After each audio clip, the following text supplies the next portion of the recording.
ഗുരുർബ്രഹ്മ ഗുരുർവിഷ്ണു ഗുരുർദേവോ മഹേശ്വര ഗുരു സാക്ഷാത് പരബ്രഹ്മ തസ്മൈ ശ്രീ ഗുരവേ നമഃ. ഓം സദാശിവസമാരംഭാം ശങ്കരാചാര്യമധ്യമാം അസ്മദാചാര്യപര്യന്താം വന്ദേ ഗുരുപരമ്പരാം. മൂകം കരോതി വാചാലം പങ്കും ലംഘയതേ ഗിരിം യത്കൃപാതമഹം വന്ദേ പരമാനന്ദമാധവം. ഓം നമഃ ശിവായ. എല്ലാവർക്കും സ്വാഗതം. കർക്കിടക മാസത്തിൻ്റെ മുന്നോടിയായുള്ള കർക്കിടക മാസത്തെ എങ്ങനെ സമാചരിക്കണം എന്ന് ചിന്തിക്കുന്ന ഒരു സത്സംഗത്തിലാണ് നമ്മളിപ്പോൾ ഇരിക്കുന്നത്. ഇവിടെ എത്തിച്ചേർന്ന എല്ലാവർക്കും ഭഗവാന്റെ എല്ലാ അനുഗ്രഹവും ഉണ്ടാകട്ടെ എന്ന് ആദ്യമേ പ്രാർത്ഥിച്ചുകൊണ്ട് കർക്കിടക ആചരണത്തെക്കുറിച്ചും രാമായണത്തിലെ കർക്കിടക മാസാചരണത്തിൻ്റെ ഭാഗമായി രാമായണ പാരായണം നടത്തുമ്പോൾ രാമായണത്തിലെ കഥാപാത്രങ്ങളെക്കുറിച്ച് മൊത്തത്തിൽ വിശകലനം ചെയ്യാൻ ഇവിടെ സമയമില്ലാത്തതുകൊണ്ട് ഏതെങ്കിലും ഒരു കഥാപാത്രത്തെക്കുറിച്ച് മാത്രം അല്പം വിശകലനം ചെയ്തുകൊണ്ട് നമുക്ക് ഈ സത്സംഗം അവസാനിപ്പിക്കാം. ആദ്യമായി കർക്കിടക മാസാചരണത്തെക്കുറിച്ച് സംസാരിക്കാം. കർക്കിടക മാസം പൊതുവെ പഞ്ഞമാസമായിട്ടാണ് കണ്ടുവരാറുള്ളത്. കർക്കിടകം തീർന്നാൽ ദുർഘടം തീർന്നു എന്നൊക്കെ പണ്ടുള്ള ആളുകൾ പറഞ്ഞു കേട്ടിട്ടുണ്ട്. കർക്കിടക മാസം നമ്മൾ വളരെ വിശേഷമായിട്ട് ആഘോഷിക്കുവാൻ കാരണം അന്ന് ഈശ്വരപ്രീതിക്ക് വേണ്ടിയുള്ള പ്രാർത്ഥനകളും ജപങ്ങളുമായി മുന്നോട്ട് പോയി കഴിഞ്ഞാൽ പൊതുവെ മനുഷ്യനുണ്ടാകുന്ന മാനസിക പ്രയാസങ്ങളിൽ നിന്ന് വിട്ടുനിൽക്കുവാൻ സാധിക്കും എന്നുള്ളത് കൊണ്ടാണ്. ആദ്യകാലങ്ങളിൽ തന്നെ നമ്മുടെ പൂർവികർ കർക്കിടക മാസത്തിൽ ഗണപതി ഹോമവും ഭഗവത് സേവയും വീടുകളിൽ നടത്തിയിരുന്നു. കർക്കിടക സംക്രാന്തി ദിനത്തിൽ വീടും പരിസരവും വൃത്തിയാക്കുകയും ചേട്ടാ ഭഗവതിയെ പുറത്ത് കളഞ്ഞ് ശ്രീ ഭഗവതിയെ വീടിനുള്ളിൽ മച്ചിൽ കുടിവെച്ചതിന് ശേഷം രാവിലെയും വൈകുന്നേരവും വിളക്ക് വെച്ച പ്രാർത്ഥനയും കുടുംബാംഗങ്ങൾ ഒത്തൊരുമിച്ചിരുന്ന് നാമജപവും എല്ലാം നടത്തിയിരുന്നു കർക്കിടകത്തിൽ. ഇതിന് പ്രധാനമായി കാരണം പറയുന്നത് കർക്കിടക മാസം പൊതുവെ അന്തരീക്ഷം തണുത്തിരിക്കുന്ന സമയവും രോഗവ്യാപനം ഉണ്ടാകുവാനുള്ള സാധ്യതയും കണക്കിലെടുത്തുകൊണ്ട് കർക്കിടക മാസം ആവുന്നതിന് മുമ്പേ വീടും പരിസരവും വൃത്തിയാക്കുകയും വീടിനുള്ളിൽ മുഴുവൻ വൃത്തിയാക്കി ശ്രീ ഭഗവതിയെ കുടിയിരുത്തിയതിന് ശേഷം അവിടെ വിളക്ക് കത്തിച്ച് കർപ്പൂരം, ചന്ദനത്തിരി മുതലായവ കത്തിക്കുന്നതിലൂടെ രോഗാണുവ്യാപനം തടയുവാൻ സാധിക്കും. ആ സമയത്ത് നമ്മൾ ഉണ്ടാകുന്ന വിഷമതകളെ, മാനസിക വിഷമതകളെ ഒഴിവാക്കുന്നതിന് വേണ്ടി പ്രാർത്ഥനയും ജപവുമായി കൂടുകയാണ് ഈ സമയത്ത് പതിവ്. കൂടാതെ ഈ സമയത്ത് രോഗാദി ക്ലേശങ്ങൾ ഉണ്ടാകുവാനുള്ള സാധ്യത മുന്നിൽ കണ്ടുകൊണ്ട് പൂർവികർ മറ്റൊരു കാര്യം കൂടി നിർദ്ദേശിച്ചിരുന്നു. കർക്കിടക മാസത്തിൽ ഔഷധ സേവ ചെയ്യുന്നതിനും ഔഷധ കഞ്ഞി ഉണ്ടാക്കി കഴിക്കുന്നതിനും നമ്മൾ നിർദ്ദേശിച്ചിരുന്നു. അത് ഇന്നും നമ്മൾ തുടർന്നു വരുന്നുണ്ട്. 1982 വിശാല ഹിന്ദു സമ്മേളനത്തിൽ മറ്റൊരു പ്രധാന തീരുമാനമെടുക്കുന്നു. ഒരു പ്രമേയം എന്ന നിലയ്ക്ക് കർക്കിടകൻ രാമായണ മാസമായി ആചരിക്കുവാൻ ചിന്തിക്കുകയും അതിൻ്റെ ഉത്തരവാദിത്വം ക്ഷേത്ര സംരക്ഷണ സമിതി ഏറ്റെടുത്തുകൊണ്ട് അത് പ്രാവർത്തികമാക്കുകയും ചെയ്തു. അന്ന് മുതൽ ഇന്ന് വരെ കർക്കിടക മാസം നാം രാമായണ മാസമായാണ് ആചരിച്ചു വരുന്നത്. ഈ കാലഘട്ടത്തിൽ, ഈ കർക്കിടക മാസത്തിൽ എല്ലാ വീടുകളിലും രാമായണ പാരായണം നടത്തി വരുന്നുണ്ട്. അതുപോലെ തന്നെ എല്ലാ ക്ഷേത്രങ്ങളിലും രാമായണ പാരായണവും രാമായണത്തെ അധികരിച്ചുകൊണ്ടുള്ള മത്സരങ്ങളും രാമായണ സത്സംഗങ്ങളും പ്രഭാഷണങ്ങളും എല്ലാമായിട്ട് കർക്കിടക മാസം മുഴുവൻ ഈശ്വരീയ ചിന്തയുമായി കഴിഞ്ഞുകൂടുന്നതിനുള്ളൊരവസരം സജ്ജനങ്ങൾക്ക് ഒരുക്കി കൊടുക്കുകയാണ് ക്ഷേത്രങ്ങൾ ചെയ്യുന്നത്. ആദ്യകാലങ്ങളിൽ വീടുകളിൽ ഗണപതി ഹോമവും ഭഗവത്സേവയും നടത്തിയിരുന്നുവെങ്കിൽ ഇന്ന് അതിനുള്ള സൗകര്യം വീടുകളിൽ ഇല്ലാത്തതിനാൽ എല്ലാ ക്ഷേത്രങ്ങളും ഗണപതി ഹോമം ചെയ്യുന്നതിനും ഭഗവത്സേവ ചെയ്യുന്നതിനും വഴിപാടായി ചെയ്യുന്നതിന് ഗണപതി ഹോമവും ഭഗവത്സേവയും വഴിപാടായി ചെയ്യുന്നതിനുള്ള സജ്ജീകരണങ്ങൾ, അതിനുള്ള സൗകര്യം എല്ലാ ക്ഷേത്രങ്ങളും ഒരുക്കിയിട്ടുണ്ട്. അതുകൊണ്ട് എല്ലാ സജ്ജനങ്ങളും തങ്ങളുടെ തട്ടകത്തിലെ ക്ഷേത്രത്തിൽ ഇത്തരം വഴിപാടുകളിൽ പങ്കെടുത്ത് ഭഗവത് പ്രീതിക്ക് പാത്രമാകണമെന്നുകൂടി ഈ അവസരത്തിൽ അഭ്യർത്ഥിക്കുന്നു. ഇത് നമ്മളുടെ വീടുകളിൽ പൂർവികമായി ഇരുന്നിരുന്ന ഒരു ആചാരമാണ്. ഇതിൻ്റെ കൂടെ കലിയന് കൊടുക്കൽ എന്നുള്ളൊരു ചടങ്ങ് കൂടി നമ്മൾ നടത്തി വന്നിരുന്നു. ഇന്ന് കാലങ്ങൾ പുരോഗമിച്ചപ്പോൾ അറിയാൻ കഴിഞ്ഞത് ഏതാനും ചില കുടുംബങ്ങളിലെങ്കിലും, എല്ലാ വീടുകളും എല്ലാ കുടുംബങ്ങളും പറയുന്നില്ല, ഏതാനും ചില ചുരുങ്ങിയ കുടുംബങ്ങളിലെങ്കിലും കർക്കിടക സംക്രാന്തി ദിവസം മദ്യവും മാംസവും ഉപയോഗിച്ചുകൊണ്ടുള്ളൊരു വെച്ചുകൊടുക്കൽ സമ്പ്രദായം ആരംഭിച്ചിട്ടുള്ളതായി അറിയാൻ കഴിയുന്നുണ്ട്. അതൊരിക്കലും ആശാവഹമല്ല. അതിനെ നമുക്കൊരിക്കലും അംഗീകരിക്കുവാൻ കഴിയുകയില്ല.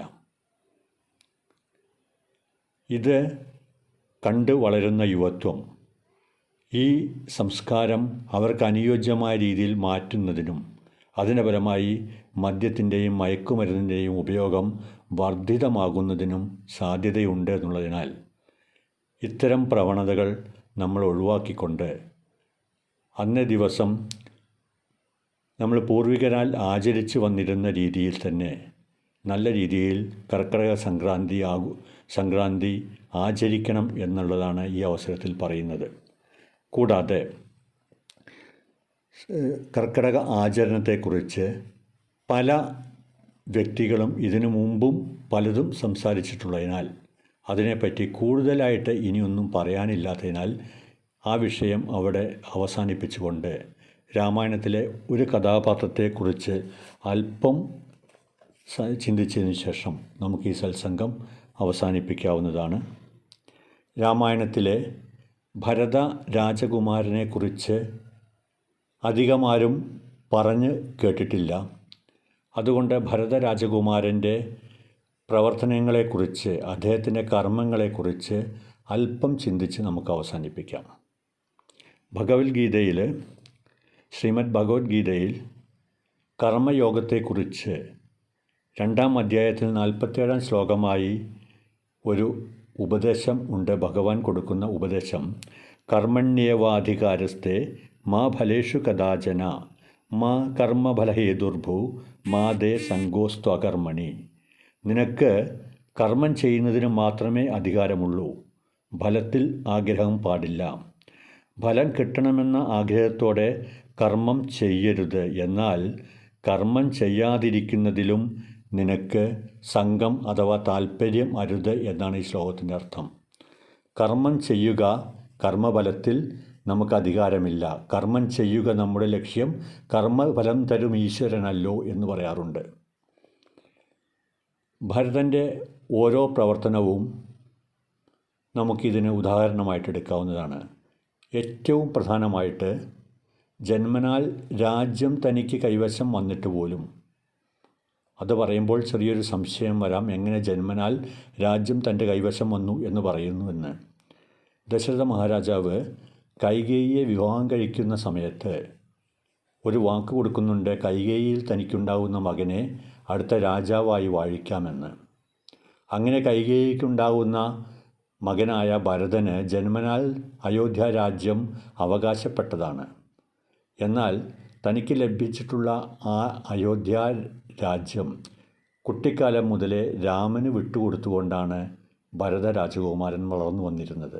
എന്നാൽ കാലക്രമത്തിൽ മന്ധരയുടെ ചില കുടില തന്ത്രങ്ങളിലൂടെ അതിന് കൈകേയി രാജ്ഞി വശപ്പെടുകയും അങ്ങനെ രാജ്യം വീണ്ടും ഭരതന് നേടിക്കൊടുക്കുന്നതിന് വേണ്ടി കൈകേയി ശ്രമിക്കുകയും ചെയ്യുന്നു. ഇതിൻ്റെ ഫലമായി രാമൻ 14 വർഷം വനത്തിലേക്ക് പോകുന്നു.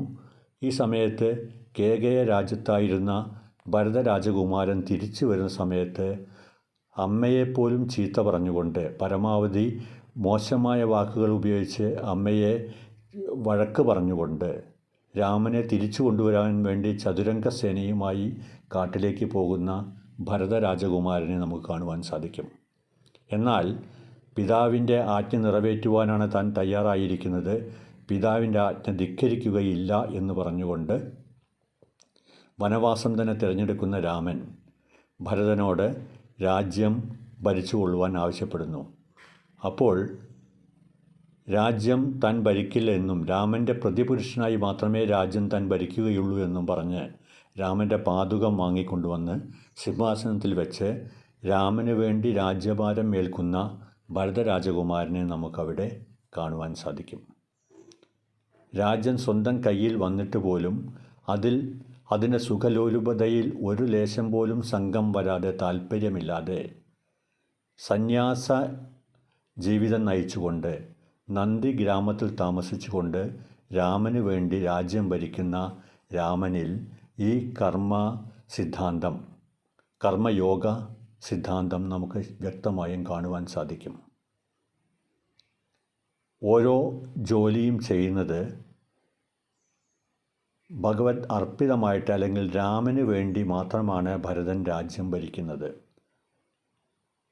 ഈ കർമ്മയോഗത്തിൻ്റെ ആ സത്യസന്ധത, ഭരതൻ്റെ ഈ പ്രവർത്തനത്തിന് സത്യസന്ധത അറിയണമെങ്കിൽ രാമായണത്തിൻ്റെ അവസാന ഭാഗം രാമൻ രാവണനെ വധിച്ചതിന് ശേഷം തിരിച്ചു വരുന്ന സമയത്ത് ഒരു പക്ഷേ 14 വർഷം രാജ്യം തൻ്റെ കൈവശം ഇരുന്നപ്പോൾ ഭരതന് രാജ്യത്തിൽ അല്ലെങ്കിൽ രാജ്യാധികാരത്തിൽ വല്ല മമത്വവും വന്നിട്ടുണ്ടോ, രാജ്യാധികാരത്തിൽ വല്ല താല്പര്യവും വന്നിട്ടുണ്ടോ, അയോധ്യ രാജ്യം തനിക്ക് തന്നെ വേണമെന്നുള്ളൊരാഗ്രഹം ഭരതനിൽ ഉണ്ടായിട്ടുണ്ടോ എന്നറിയുന്നതിന് വേണ്ടി രാമൻ ഒരു ദൂതനെ അയോധ്യയിലേക്ക് അയക്കുന്നുണ്ട്.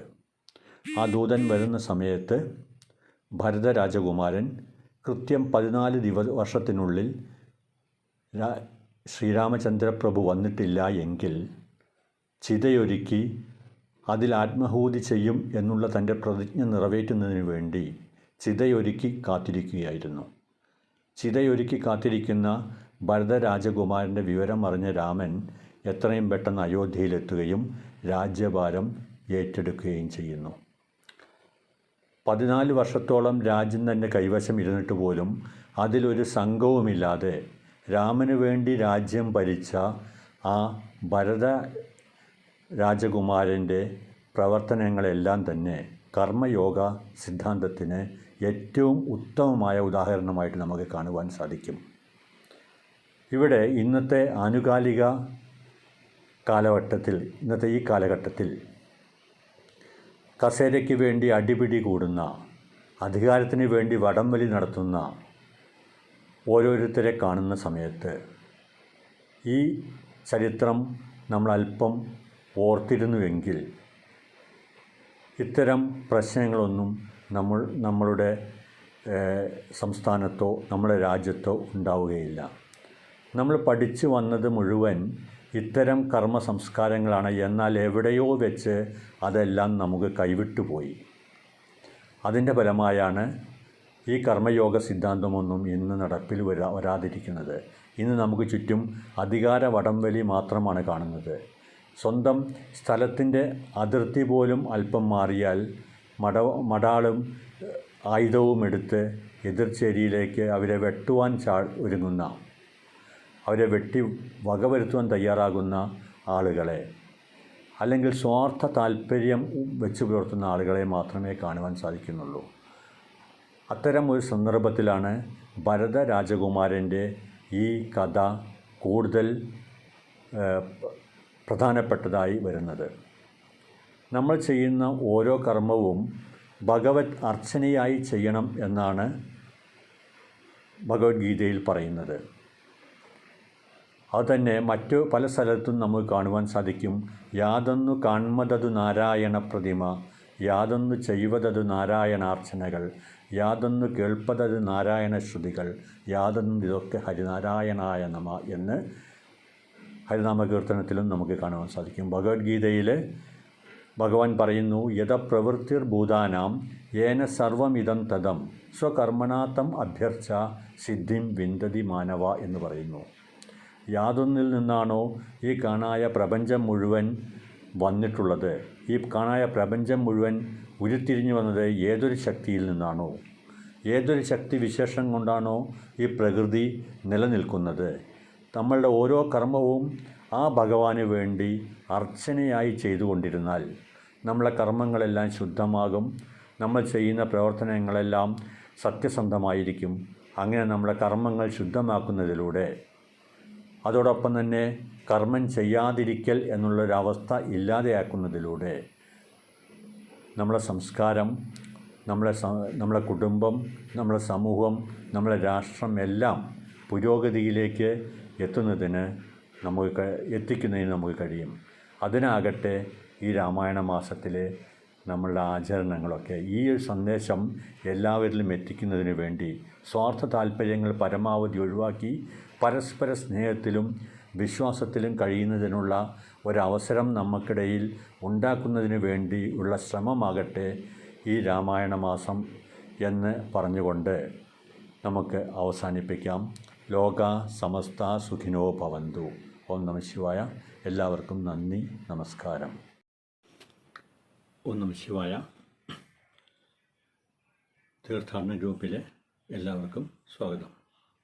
ഇന്ന് നമ്മൾ ഈ വീഡിയോ ചെയ്യുന്നത് കൊട്ടിയൂർ യാത്രയുമായി ബന്ധപ്പെട്ടുകൊണ്ടാണ്. കൊട്ടിയൂർ യാത്രയിൽ നാം ശാരീരികമായും മാനസികമായും എന്തെങ്കിലും ആചരണങ്ങൾ വരുത്തേണ്ടതുണ്ടോ, വ്രതാനുഷ്ഠാനങ്ങൾ സ്വീകരിക്കേണ്ടതുണ്ടോ എന്നുള്ള സംശയത്തിന് മറുപടിയായിട്ടാണ് ഈ വീഡിയോ ചെയ്യുന്നത്. ഇവിടെ ഏതോ തീർത്ഥാടനമാണെങ്കിലും അതുമായി ബന്ധപ്പെട്ട് നമ്മുടെ ജീവിതചര്യകളിൽ നാം ചില മാറ്റങ്ങൾ വരുത്തേണ്ടി വരും.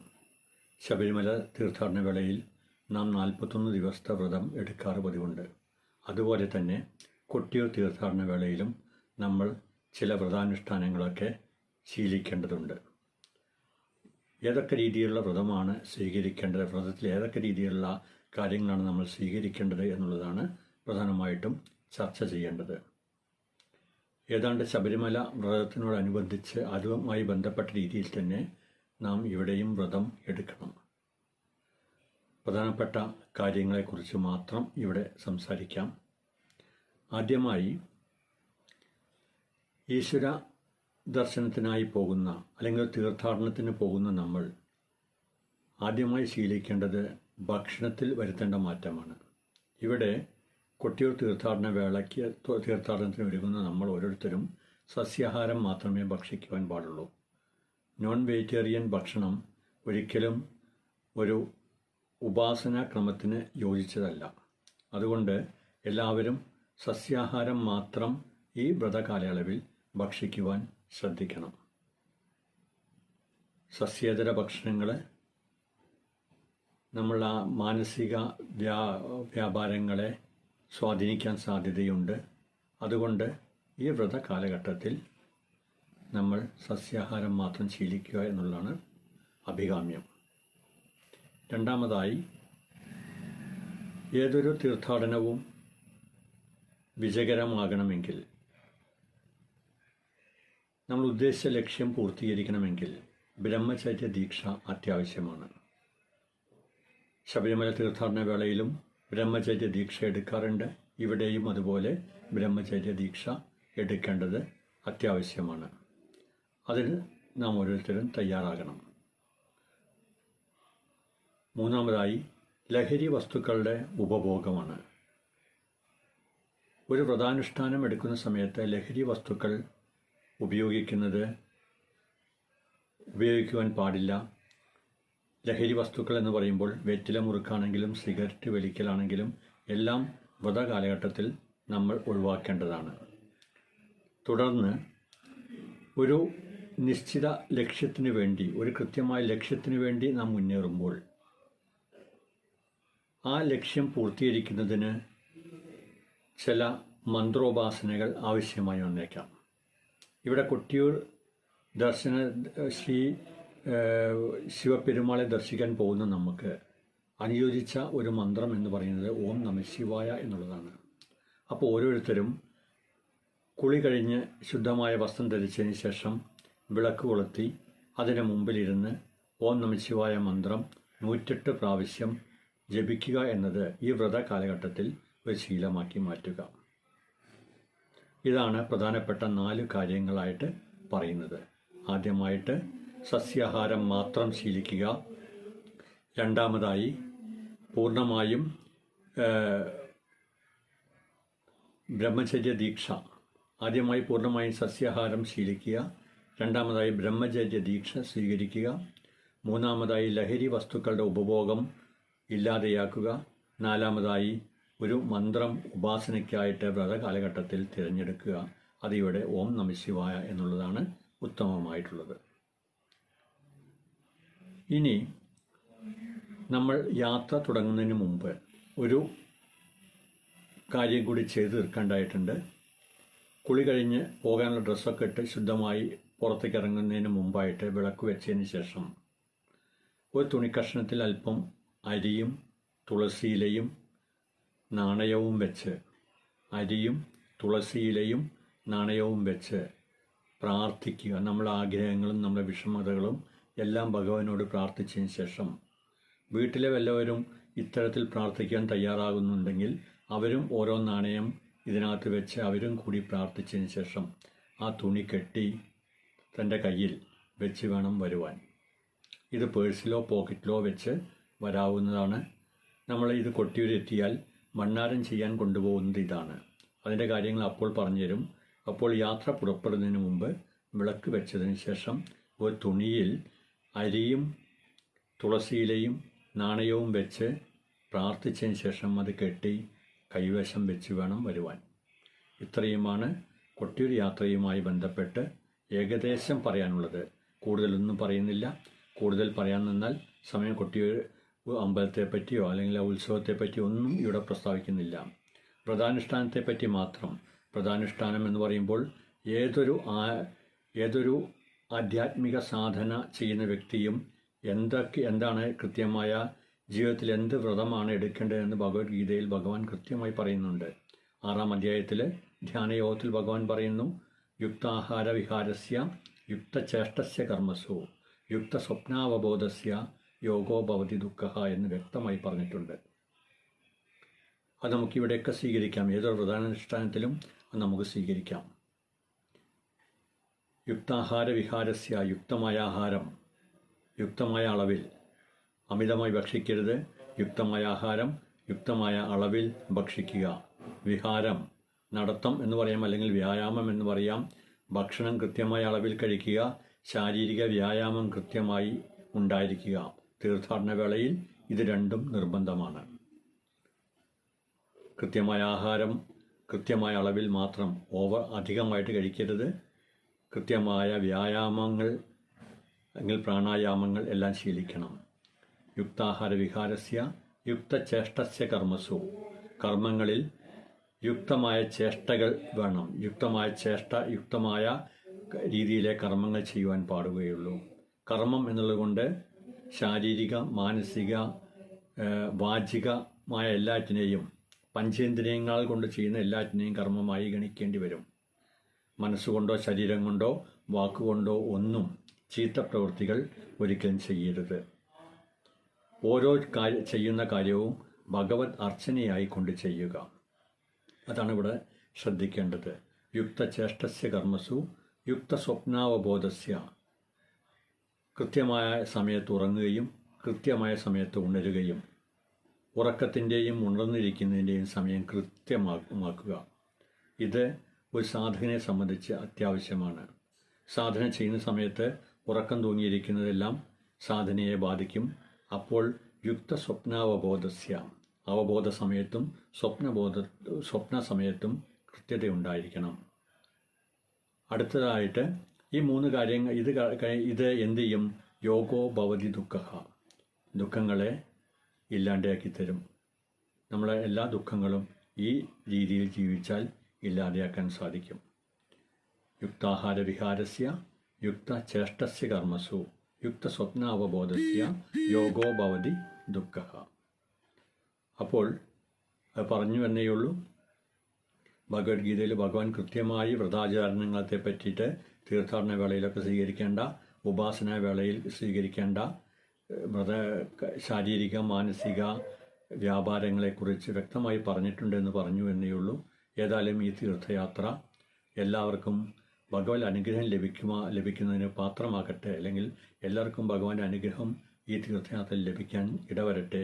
അതിനുവേണ്ടി മേൽപ്പറഞ്ഞ വ്രതാനുഷ്ഠാനങ്ങൾ കൃത്യമായി പാലിക്കുക. കൃത്യമായി എല്ലാ കാര്യങ്ങളും ചെയ്തുകൊണ്ട് ഭഗവത് ദർശനത്തിനെത്തുമ്പോൾ നമുക്ക് നമ്മുടെ ആ ഭഗവത് ദർശനം നമുക്ക് സാധ്യമാകും. അതിന് ഭഗവാന്റെ അനുഗ്രഹം ഉണ്ടാവട്ടെ എന്ന് പറഞ്ഞുകൊണ്ട് അവസാനിപ്പിക്കുന്നു. ഓം നമഃ ശിവായ. എല്ലാവർക്കും നന്ദി. ശ്രവണകുമാരൻ എന്ന് പറഞ്ഞ കഥാപാത്രം കേട്ടിട്ടുണ്ടോ? ചേച്ചിമാര് പറഞ്ഞു തന്നിട്ടുണ്ടാവില്ലേ? ശ്രവണകുമാരൻ എന്ന് പറഞ്ഞൊരു വ്യക്തിയുടെ ഒരു മുനികുമാരനാണ് ശ്രവണകുമാരൻ. വളരെ ചെറുപ്പമാണ്. അദ്ദേഹത്തിന്റെ അച്ഛനും അമ്മയും കാഴ്ച നഷ്ടപ്പെട്ടവരായിരുന്നു. മനസ്സിലാവുണ്ടോ പറയുന്നത്? ശ്രവണകുമാരന്റെ അച്ഛനും അമ്മയും കാഴ്ച നഷ്ടപ്പെട്ടവരായിരുന്നു. ആണല്ലോ. അച്ഛനും അമ്മയ്ക്കും കാഴ്ചയില്ലെങ്കിൽ എന്തായിരിക്കും അവസ്ഥ? ചിന്തിക്കാം. ഭക്ഷണം ഉണ്ടാക്കി തരാൻ പറ്റുമോ? ഇല്ല. നിങ്ങളെ കുളിപ്പിക്കാൻ പറ്റുമോ? ഇല്ല. അപ്പൊ എന്ത് ചെയ്യണം? അവരെ നമ്മൾ കുളിപ്പിക്കണം, ഭക്ഷണം കൊടുക്കണം. നമ്മൾ വേണ്ട ചെയ്യാൻ, അല്ല വേറെ എന്തെങ്കിലും ചെയ്യോ? അപ്പൊ അച്ഛനും അമ്മയ്ക്കും കണ്ണ് കാണില്ല, കാഴ്ചയില്ല. ഒന്ന് ചിന്തിക്കാം ആ രംഗം. അവർക്ക് വലിയൊരു മോഹം ഉണ്ടായിരുന്നു ഈ അച്ഛനും അമ്മയ്ക്കും. എന്താ മോഹം എന്നറിയോ?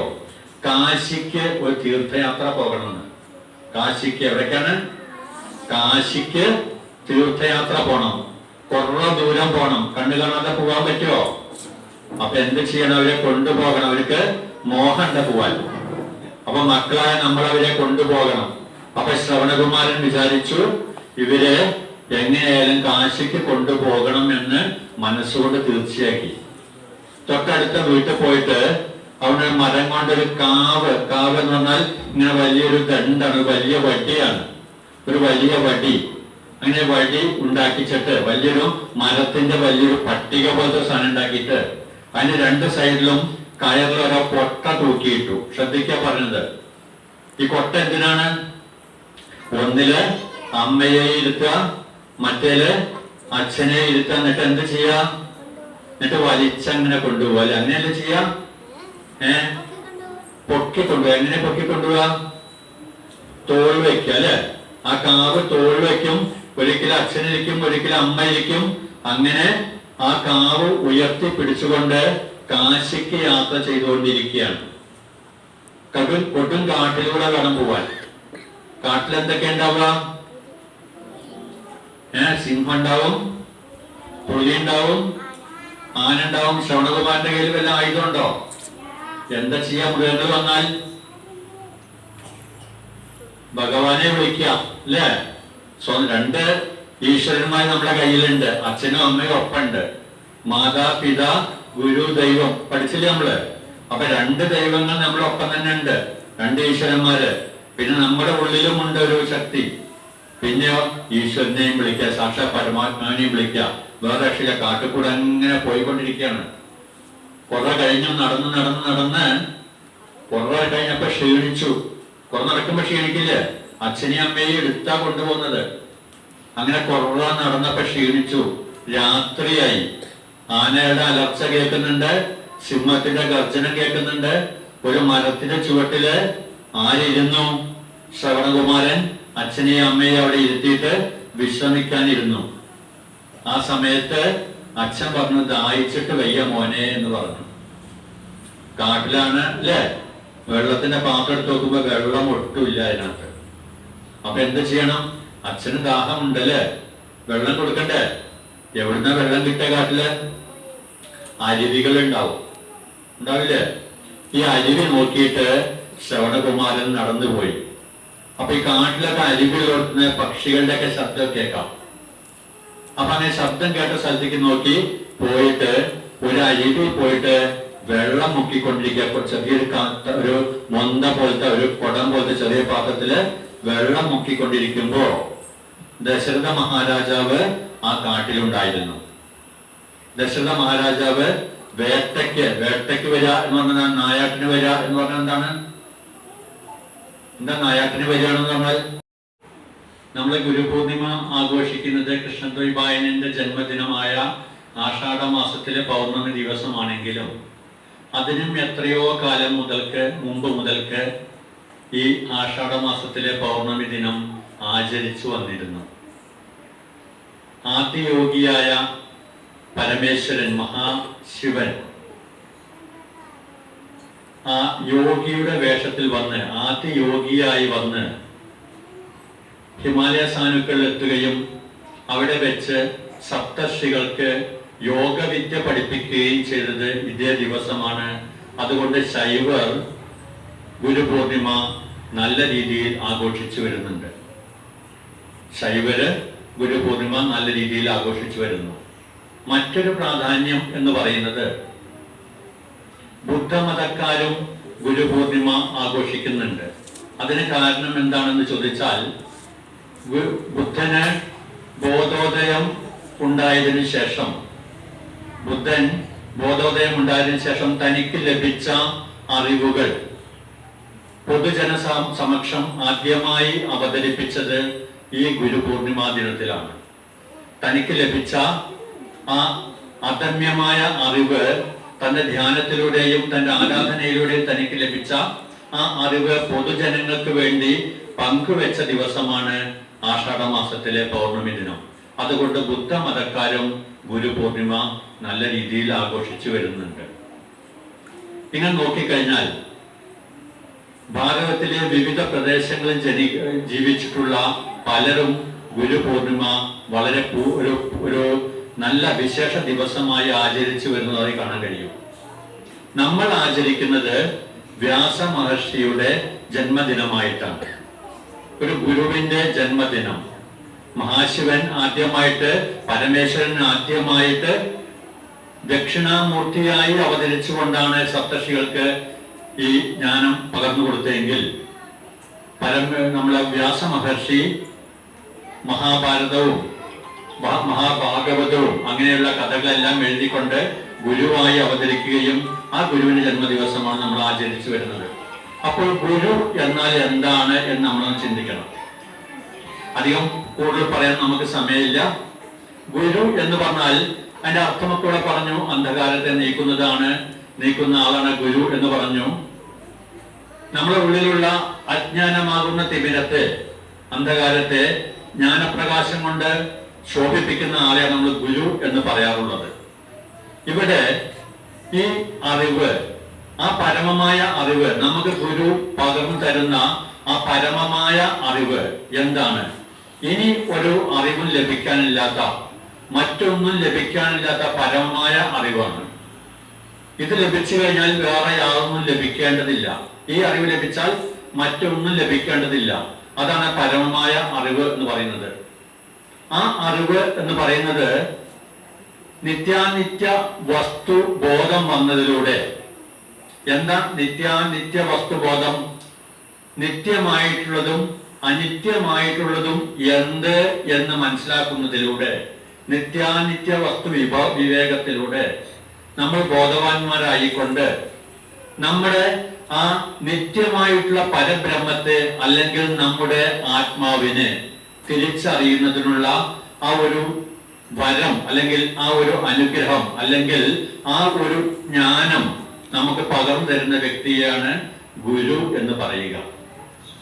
ഒന്നുകൂടി, സാക്ഷാത് പരബ്രഹ്മ തസ്മൈ ശ്രീ ഗുരവേ നമഃ. സദാശിവസമാരംഭാം ശങ്കരാചാര്യമധ്യമാം അസ്മദാചാര്യപര്യന്താം വന്ദേ ഗുരുപരമ്പരാം.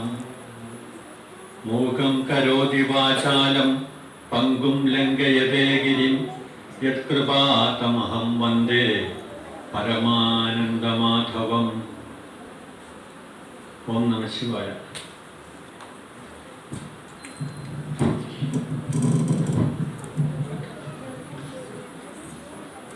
ഇതേപോലത്തെ ഒരു ചടങ്ങൊക്കെയാണെന്ന് പറഞ്ഞിരുന്നെങ്കിൽ ഒരു പക്ഷെ ഞാൻ ഭരിഞ്ഞു.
पराशरसुताय च सुखायानन्दरूपाय तस्मै व्यासाय ते नमः व्यासाय विष्णुरूपाय व्यासरूपाय विष्णवे नमोऽस्तु ब्रह्मनिधये वासिष्ठाय नमो नमः व्यासं वसिष्ठनप्तारं शक्ते पौत्रमकल्मषं पराशरात्मजं वन्दे सुगतादं तपोनिधिं